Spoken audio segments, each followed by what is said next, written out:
ഇപ്പം ഞാൻ വേറൊരു സ്ട്രാറ്റജി ഫോളോ ചെയ്യുന്ന ചില ഇപ്പം മോക്ക് ടെസ്റ്റ് ചെയ്യുമ്പോൾ അതിന് ആൻസേഴ്സ് ചെയ്ത് വെക്കും എന്നിട്ട് ആ ക്വസ്റ്റ്യൻ ഏതാന്ന് ആലോചിച്ചത്. അപ്പൊ അങ്ങനെ ചെയ്തപ്പം കുറച്ചുകൂടി എനിക്ക് ഓർമ്മ കിട്ടി. അപ്പൊ ആ പോർഷൻസ് മറക്കുമ്പോൾ ഞാൻ പോയി ചെയ്യും. അപ്പൊ അങ്ങനെ ഒരു സ്ട്രാറ്റജി ആയിരുന്നു. അതൊരു വളരെ വ്യത്യസ്തമായിട്ടില്ല. ഞാൻ ഇതുവരെ അങ്ങനെ ഒരു സാധ്യതയെ കുറിച്ച് ചിന്തിച്ചിട്ടില്ല. എന്നെ സംബന്ധിച്ച് ഏറ്റവും കൂടുതൽ പ്രയോജനപ്പെട്ടത് സഹകാരിയിൽ ക്ലാസ് എടുക്കുമ്പോൾ ഡയറിയിലൊക്കെ ക്ലാസ് എടുക്കുമ്പോൾ റിപ്പീറ്റ് ആയിട്ട് പറയുമായിരുന്നു. ഒരു പോയിന്റ് തന്നെ റിപ്പീറ്റ് ആയിട്ട് പറയുമ്പോൾ നമുക്ക് പിന്നീട് അതിരുന്നൊരു പഠിക്കേണ്ട ആവശ്യം വരുന്നില്ല. ക്വസ്റ്റ്യൻസ് ചെയ്തു വെക്കും, റിവിഷൻ ചെയ്തു വെക്കേണ്ട ആവശ്യമേ വന്നുള്ളൂ. അപ്പോൾ അതെനിക്ക് ഏറ്റവും കൂടുതൽ പ്രയോജനപ്പെട്ടിരുന്നു.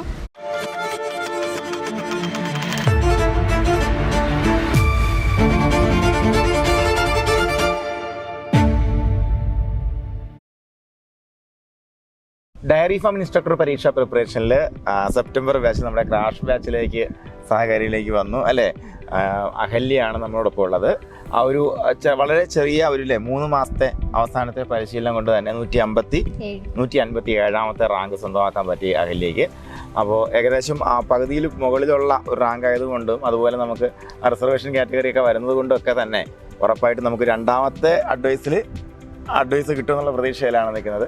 അപ്പോൾ ഈ വലിയൊരു സന്തോഷം പങ്കിടാൻ വേണ്ടി സഹകാരി റേസ് പ്ലസ് ഇന്ന് വന്ന് നിൽക്കുന്നത് കൊല്ലം വള്ളിക്കീഴുള്ള നമ്മുടെ ഏറ്റവും പ്രിയപ്പെട്ട അഹല്യയുടെ വീട്ടിലാണ്.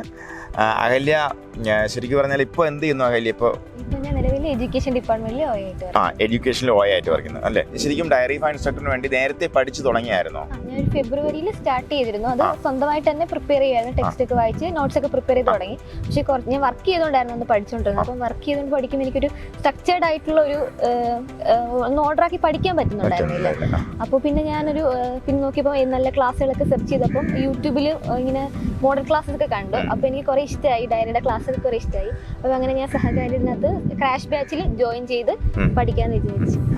എന്നിട്ട് നമുക്ക് ക്രാഷിലോട്ട് വന്നതിന് ശേഷം ശരിക്കും പറഞ്ഞാൽ ടോപ്പിക്ക് എങ്ങനെ കവർ ചെയ്യാൻ പറ്റും, മാക്സിമം കവർ ചെയ്യാൻ പറ്റിയായിരുന്നു? എനിക്ക് ആദ്യം ഞാൻ ആദ്യം ഇങ്ങനെ ആഡ് കണ്ടപ്പോൾ ഇങ്ങനെ സാറിനെ വിളിച്ചിരുന്നു. അപ്പോൾ എനിക്ക് ഡൗട്ട് ഇതായിരുന്നു, ഫുൾ കവർ ചെയ്യാൻ പറ്റിയ ഒരു 3 മാസം കൊണ്ട് ഫുൾ ടോപ്പിക്ക് റിവൈസ് ചെയ്യാൻ പറ്റുമെന്നൊക്കെ ഒരു ഡൗട്ട് ഉണ്ടായിരുന്നു.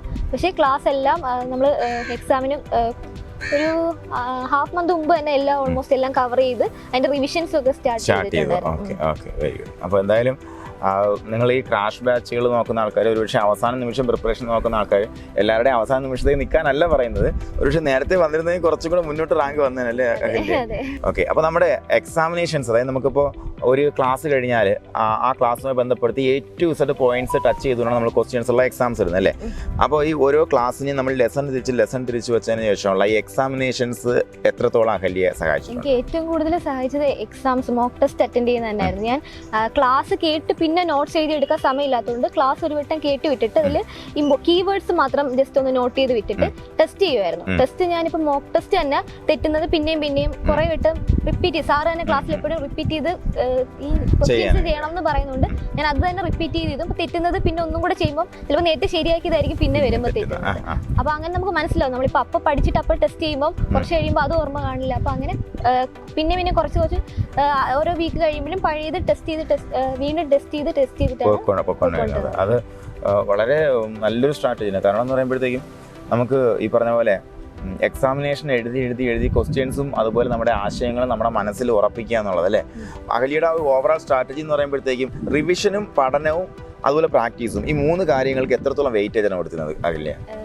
ഞാൻ റിവിഷനും പ്രാക്ടീസിനായിരുന്നു കൂടുതൽ ഇമ്പോർട്ടൻസ് കൊടുത്തത്. ക്ലാസ് ഒരു വട്ടം കേൾക്കുക, അല്ലെങ്കിൽ പിന്നീട് മറന്നു പോകുന്ന ആ പോർഷൻ എടുത്ത് മാത്രം കേൾക്കുക, അങ്ങനെയായിരുന്നു.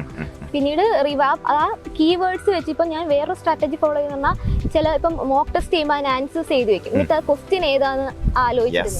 അപ്പൊ അങ്ങനെ ചെയ്തപ്പം കുറച്ചുകൂടി എനിക്ക് ഓർമ്മ കിട്ടി. അപ്പൊ ആ പോർഷൻസ് മറക്കുമ്പോൾ ഞാൻ പോയി ചെയ്യും. അപ്പൊ അങ്ങനെ ഒരു സ്ട്രാറ്റജി ആയിരുന്നു. അതൊരു വളരെ വ്യത്യസ്തമായിട്ടില്ല. ഞാൻ ഇതുവരെ അങ്ങനെ ഒരു സാധ്യതയെ കുറിച്ച് ചിന്തിച്ചിട്ടില്ല. അപ്പോൾ എന്തായാലും അഹല്യ അതൊരു വളരെ വ്യത്യസ്തമായ സ്ട്രാറ്റജിയാണ്. കാരണം നമുക്കൊരു ഉത്തരം കാണുമ്പോഴത്തേക്കും എന്താണ് ഇതിന്റെ ചോദ്യം എന്ന് നമുക്കൊന്ന് ആലോചിച്ച് നോക്കിയിട്ട് കിട്ടിയില്ല എന്നുണ്ടെങ്കിൽ നമ്മൾ ആ പോയിന്റ് മറന്നുപോയി എന്നാണ് അല്ലേ. അപ്പോൾ നമുക്കെടുത്ത് റിവൈസ് ചെയ്യാൻ പറ്റും. വളരെ ശരിക്കും പറഞ്ഞാൽ സഹകാരി റേസ് പ്ലസ് അത് അഹല്യയുടെ ഈ കാര്യത്തിൽ കടപ്പെട്ടിരിക്കുന്നു കേട്ടോ. സൂപ്പർ ട്രിക്കാണ്. കാര്യം അത് കേൾക്കുന്നവർക്ക് ഒരു പക്ഷേ അതിന്റെ ഇമ്പാക്ട് മനസ്സിലായോ എന്ന് എനിക്ക് സംശയമുണ്ട്. ഒന്നും വിശദമാക്കി പറയാമോ? ഞാനാണെങ്കിൽ ഇപ്പം മോക്ക് ടെസ്റ്റ് ചെയ്യുമ്പോൾ തന്നെ അതിൽ ആൻസേഴ്സ് എവിടെയെങ്കിലും ഒരു വൈറ്റ് പേപ്പർ എടുത്തിട്ട് ആൻസേഴ്സ് എഴുതി വെക്കും. എന്നിട്ട് പിന്നീട് ഞാൻ ഈ ആൻസറിന്റെ ക്വസ്റ്റ്യൻ എനിക്ക് ഓർമ്മ വരുന്നുണ്ടോ, അതായത് നമ്മൾ ഈ ഒരു ക്ലാസ് റിവൈസ് ചെയ്യാൻ എടുക്കുമ്പോഴത്തേക്കും ഇത്രയൊക്കെയാണ് ഇതിലെ പ്രധാനപ്പെട്ട ചോദ്യങ്ങളുടെ ഉത്തരങ്ങൾ നമ്മൾ എഴുതി വെച്ചിട്ടുണ്ട് അല്ലെ.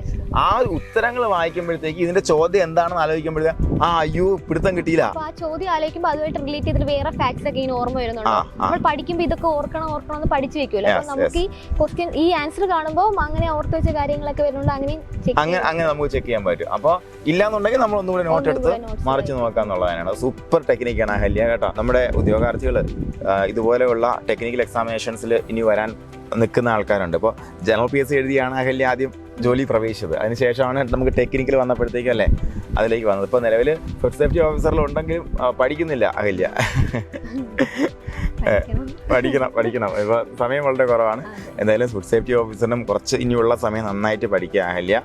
അതുപോലെ നമ്മുടെ കുട്ടികൾക്ക് കൊടുക്കാനുള്ള സന്ദേശം എന്താണ്? എന്നെ സംബന്ധിച്ച് ജനറൽ PSC പഠിച്ച സമയത്ത് ഒരുപാട് ഫ്രീ ക്ലാസ്സസും മെറ്റീരിയൽസ് ഒക്കെ അവൈലബിൾ ആയതുകൊണ്ട് അന്ന് അങ്ങനെ പഠിച്ച് എഴുതാൻ പറ്റി. പക്ഷെ ഒരു ടെക്നിക്കൽ PSCയിലേക്ക് വന്നപ്പോൾ ഞാൻ അതുപോലെ തന്നെ തനിയെ പഠിക്കാം എന്നൊക്കെ വിചാരിച്ചെങ്കിലും കുറച്ച് അങ്ങോട്ട് പോയപ്പോൾ നമുക്ക് ചില ടോപ്പിക്സ് നമുക്കൊട്ടും അറിയാത്ത പോലെ വന്നപ്പോൾ ഒരു പെയ്ഡ് ക്ലാസ് എടുത്ത് പഠിക്കാമെന്ന് വിചാരിച്ച് അങ്ങനെയാണ് ഞാൻ സഹകാരിയിലേക്ക് എത്തിപ്പെട്ടത്.